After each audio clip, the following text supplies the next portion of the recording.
मिरज पंचायत समितीचे माजी विस्तार अधिकारी आणि सध्या आटपाडी पंचायत समितीत विस्तार अधिकारी म्हणून कार्यरत असणारे कर्तव्यदक्ष अधिकारी माननीय श्री सदाशिव मगदूम तथा एस.टी. मगदूम यांना सहाय्यक गट विकास अधिकारी म्हणून पदोन्नती मिळाली आहे। याबद्दल त्यांचं सर्व स्तरातून अभिनंदन होत आहे।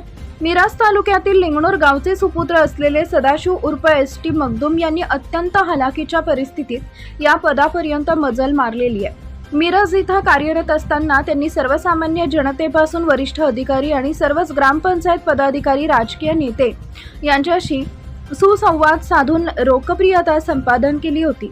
मात्र त्यांचा मिरज येथील कार्यकाळ संपल्याने त्यांना अन्यत्र सेवा बजावावी लागली। सध्या ते आटपाडी पंचायत समितीत विस्तार अधिकारी म्हणून कार्यरत असतानाच त्यांची सहाय्यक गट विकास अधिकारी म्हणून पदोन्नती झाल्याने मिरज तालुक्यातील त्यांच्या हितचिंतक आणि मित्र परिवारांमध्ये आनंद व्यक्त करण्यात येत असून भविष्यात त्यांना गट विकास अधिकारी पदी पदोन्नती मिळून ते मिरज तालुक्याची सेवा बजावण्यासाठी यावेत अशा सदिच्छा त्यांच्या मित्रपरिवार व हितचिंतकांकडून करण्यात येत आहे।